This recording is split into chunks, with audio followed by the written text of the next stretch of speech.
Oh iya. Guys, malam-malam siaroh ke Syekh Abdul Muyi sama masuk ke gua Safarwadi nanti.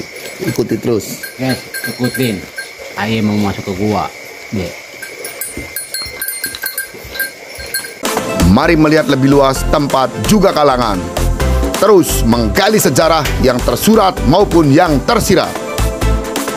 Tidak ada alasan untuk malas. Tidak ada alasan untuk malas. Tidak ada alasan untuk malas. Tidak ada alasan untuk malas. Tidak ada alasan untuk malas. Ale Klasik Review. Halo Sobat Klasik dimanapun berada, kembali lagi bersama saya di Ale Klasik Review. Bagaimana kabar kalian?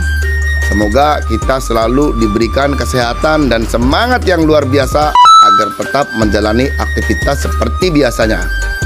Pada review kali ini, kita dari tim Ale Klasik Review akan berkunjung ke Makbaro Syekh Abdul Muyi yang ada di Pamijahan. Bagaimana keseruan kita dalam review kali ini? Simak videonya dengan baik agar cerita yang saya sampaikan bisa menjadi bahan kajian dan menambah wawasan untuk kita semua dimanapun berada. Ale Klasik Review. Semuanya di pinggir masjid. Bersama Jariah ini guna untuk perhatian Majelis Taklim Al-Karamah Kata Kaca Pemijahan. Sedekah amal jariahnya untuk perhatian Majelis Taklim Al-Karamah Kaca Kaca Pemijahan. Barangkali di antara para tamu ada menemukan sebagian dari hartanya. Kamu telah menyediakan kesamaan. Bagi sebagian orang, mungkin sudah banyak yang tak asing lagi mendengar kata atau nama Pamijahan. Namun, di samping itu, terdapat beberapa pertanyaan yang terlintas dalam pikiran kita ketika kita sedang berkunjung di sini nih, Sobat Klasik. Betul apa tidak? Apa Pamijahan itu? Bagaimana asal mula Pamijahan? Dan mengapa bisa dikatakan Pamijahan? Pertanyaan-pertanyaan tersebut kadang membuat kita berpikir dan bertanya-tanya. Oke, semoga pada review kali ini saya bisa menjawab sejumlah cerita yang ada di Pamijahan yang berada di Tasikmalaya nih, Sobat Klasik. Terdapat beberapa tempat atau padepokan dengan nama Pamijahan, seperti Kecamatan Pamijahan yang berlokasi di Bogor dan Pamijahan di Ciamis, Jawa Barat. Kemudian yang akan menjadi pembahasan pada video kali ini yaitu Pamijahan yang berlokasi di daerah Tasikmalaya, terkenal dengan makam salah satu waliullah bernama Syekh Abdul Muyi. Sebelum membahas lebih jauh mengenai asal-usul desa tersebut dan bagaimana berdirinya, terlebih dahulu saya akan memaparkan letak geografis Pamijahan terlebih dahulu nih Sobat Klasik. Pamijahan merupakan ibu kota desa yang bertatarkan bahasa Sunda di wilayah Kecamatan Bantar Kalong, Kabupaten Tasikmalaya, Jawa Barat. Sebelum ada nama Pamijahan, sudah ada kampung bernama Bojong, wilayah Sukapura yang terletak di sebelah timur laut dari kampung Pamijahan sekarang. Di sana terdapat makam mertua dari Syekh Kiai Haji Abdul Muyi, yakni makam Syekh Sembadalem Sacaparana atau yang sekarang populer dengan sebutan makam Bengkok. Pamijahan yang berlokasikan di daerah selatan Pulau Jawa ini dahulu bernama Safarwadi, yang merupakan kosakata bahasa Arab. Safar berarti jalan dan wadi berarti lembah atau jurang. Secara terminologis, Safarwadi diartikan jalan yang berada di atas jurang atau lembah. Hal ini berdasarkan dengan letaknya yang berada di antara dua bukit di pinggir sungai. Penamaan Safarwadi ini juga dimaknai tersirat oleh warga penduduk Pamijahan agar selalu berhati-hati menjalani hidup di muka bumi. Karena halnya hidup di muka bumi atau dunia itu laksana berjalan di atas jurang yang senantiasa bisa membawa bahaya atau celaka. Karena letaknya di pinggiran sungai, dahulu rumah-rumah di wilayah ini belum dibangun secara permanen. Sempat suatu ketika beberapa rumah hanyut terbawa banjir, sehingga sekarang bangunan-bangunan sekitarnya sudah ditata, dimodifikasi, dan dibangun secara permanen. Kalau kita mengutip buku Sejarah Perjuangan Syekh Haji Abdul Muyi, Waliullah Pamijahan pada tahun 2008, penamaan Safarwadi ini sekarang terkenal dengan sebutan Pamijahan. Antara lain karena setelah Syekh Kiai Haji Abdul Muyi wafat, banyak orang-orang datang berduyun-duyun dari seluruh pelosok Jawa khususnya Hal tersebut laksana ikan yang akan bertelur atau mijah dalam bahasa Sunda. Oleh sebab itu, nama Safarwadi kini beralih menjadi nama pamijahan karena mempunyai arti atau titik persamaan dengan tempat ikan yang akan bertelur. Pamijahan, bukan pemujaan. Di samping itu, nama Safarwadi tidak lantas dihilangkan. Penamaan Safarwadi tersebut kini dipakai untuk penamaan goa yang ada di wilayah di sini nih Sobat Klasik. Gua yang sekarang dinamakan Gua Safarwadi Pamijahan yang merupakan napak tilas dari sultannya para wali, yakni Syekh Abdul Qadir Jailani ketika menerima ijazah ilmu agama dari gurunya Imam Sanusi pada tanggal 12 Rabiul Awal tahun 1111 Hijriah atau pada tahun 1690 Masehi. Pamijahan hingga saat ini selalu ramai oleh para peziarah dari berbagai kota-kota di Indonesia. Tidak ada tujuan lain melainkan mencari keberkahan, menambah kebaikan, atau dari menapak tilas sejarah orang-orang soleh, orang-orang yang menyebarkan agama Islam di Pulau Jawa atau khususnya Jawa Barat nih Sobat Klasik. Selain itu, terdapat beberapa makam selain makam Syekh Abdul Muhyi yang berada di daerah ini nih Sobat Klasik. Di antaranya, di sebelah barat terdapat makam muridnya, yaitu makam Syekh Kiai Haji Khotib Muwahhid atau dikenal dengan makam Pamasalahan. Sedangkan di sebelah utara terdapat makam ibunya, Raden Ajeng Tangan Jiah atau dikenal dengan makam Kidul. Dan masih banyak makam-makam orang yang soleh yang lainnya di desa Pamijahan ini nih Sobat Klasik. Oke, sebelum kita melanjutkan perjalanan menuju makom, kita sedang menunggu antrian nih untuk daftar di kuncen atau juru kunci yang ada di makam Syekh Abdul Muhyi ini nih. Jadi sabar dulu ya Sobat Klasik. Syekh Abdul Muhyi Pamijahan diyakini sebagai waliullah dan dihormati masyarakat pesantren.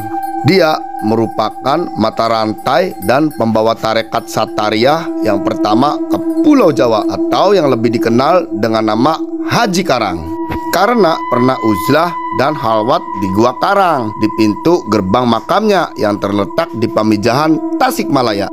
Syekh Abdul Muhyi dilahirkan pada tahun 1650 Masehi di Mataram. Namun Mataram di sini ada yang menyebut di Lombok. Tetapi ada juga yang menyebut kerajaan Mataram Islam. Ayahnya bernama Sembah Lebe Wartakusuma, bangsawan Sunda keturunan Raja Galuh Pajajaran yang saat itu bagian dari kerajaan Mataram Jawa. Sedangkan ibunya bernama Raden Ajeng Tangan Jiah, keturunan bangsawan Mataram yang berjalur sampai ke Syekh Ainul Yakin atau Sunan Giri I nih Sobat Klasik. Gimana? Apa ada yang baru tahu dari kalian? Oke, sambil berjalan kita akan langsung melanjutkan cerita lagi ya Sobat Klasik. Namun sebelum lanjut, bagi kalian yang baru bergabung, jangan lupa subscribe dan pencet tombol lonceng notifikasinya ya, agar kita semakin semangat menggali sejarah-sejarah yang ada di bumi Indonesia. Ketika masih anak-anak, Syekh Abdul Muhyi telah belajar di Ampel Denta untuk mendaras berbagai disiplin keilmuan pesantren. Pada tahun 1669 Masehi, di usia 19 tahun, Syekh Abdul Muhyi merantau hendak menuju ke Mekah, tetapi singgah di Aceh. Lalu kemudian di Aceh, Syekh Abdul Muhyi ternyata bertemu dan belajar kepada Tengku Syiah Kuala atau Syekh Abdul Rauf As-Singkili. Berbagai keilmuan disiplin dipelajari Abdul Muhyi di kota Aceh ini, termasuk tarekat Satariyah dari jalur Syekh Abdul Rauf sebagai guru besar Satariyahnya. Syekh Abdul Rauf ini berusaha mendamaikan wujudiyah dari Ibnu Arabi dengan tasawuf lain yang berkembang di kalangan masyarakat Islam. Setelah beberapa tahun di Aceh, Abdul Muhyi oleh gurunya diajak berkunjung ke makam seseorang yang dikenal masyarakat sebagai wali kutub, yang tak lain adalah Syekh Abdul Qadir Jailani yang ada di Irak. Perjalanan diteruskan ke Mekah dan Madinah untuk menunaikan haji. Abdul Muhyi kemudian belajar di Mekah, tidak langsung pulang. Di Mekah, Abdul Muhyi bertemu Syekh Yusuf Al-Makassari dan diduga kuat Abdul Muhyi belajar juga kepada Ahmad Al-Kusyasi, Ibrahim Qurani, dan Hasan Al-Ajami, yaitu guru-guru dari Abdul Rauf As-Singkili sendiri.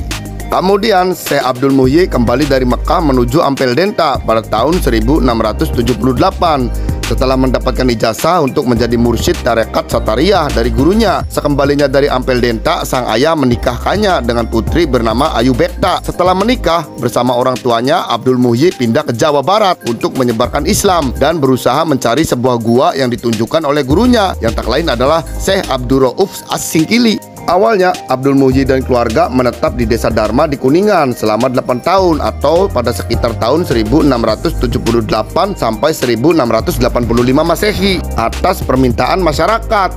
Karena belum menemukan tujuan yang hendak dicari, sambil melakukan dakwah, Abdul Muhyi menuju ke Garut Selatan dan diminta masyarakat untuk tinggal di Pamengpek, Garut. Perjalanan diteruskan ke Lebak Siuh di dekat Batu Warigi. Di berbagai tempat tinggal ini, Abdul Muhyi terus menyebarkan Islam secara santun dengan sentuhan hati sebagai seorang sufi. Di Lebak Siuh inilah Abdul Muhyi menemukan gua yang dikeramatkan dan wingit. Kemudian gua ini dinamakan Pamijahan karena tempat berkembang biaknya banyak ikan. Goa Pamijahan ini berbatu karang dan penuh dengan hutan lebat, dan karenanya sering disebut juga sebagai Gua Karang. Sejak saat itu, meski kadang-kadang masih tinggal di Lebak Siuh, Abdul Muhyi lebih dikenal sebagai Haji Karang.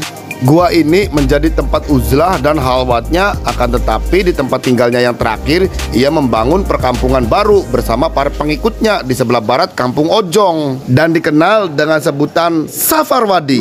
Di tempat ini, dia membangun masjid dan padepokan sebagai pusat penyebaran Islam dan tarekat Satariyah sebagai guru rohani. Syekh Abdul Muhyi dihormati masyarakat dan Keraton Mataram. Desanya diakui sebagai desa perdikan, yang artinya berhak mengurus urusannya sendiri secara mandiri meskipun ada di wilayah Mataram. Meski memiliki hubungan dengan Mataram, hubungan dengan Keraton Cirebon dan Banten juga dibangun, termasuk setuju sebagian anak-anaknya menikah dengan para bangsawan dari Cirebon. Hubungan dekat juga terjadi dengan Kesultanan Banten, termasuk dengan guru rohani di Banten, yaitu Syekh Yusuf Tajul Halwaiti Al-Makassari, yang merupakan temannya ketika di Mekah. Ketika Syekh Yusuf bergerilya di hutan-hutan melawan Belanda akibat keberhasilan Belanda memecah Keraton Banten, Syekh Yusuf bersembunyi di tempat Syekh Abdul Muhyi. Di samping sebagai pendidik mujahid dalam menyebarkan Islam, juga seorang yang dikenal memiliki kemampuan dinuwih, Syekh Abdul Muhyi juga seorang penulis. Dia menulis kitab dalam disiplin tarekat Satariyah. Tokoh ini meninggal pada tahun 1730 Masehi atau pada tahun 1151 Hijriah dalam usia 80 tahun. Dia dimakamkan di Pamijahan, yaitu di Bantar Kalong, Tasikmalaya. Makamnya hingga saat ini menjadi makam yang sering diziarahi oleh masyarakat NU dan masyarakat Islam pada umumnya.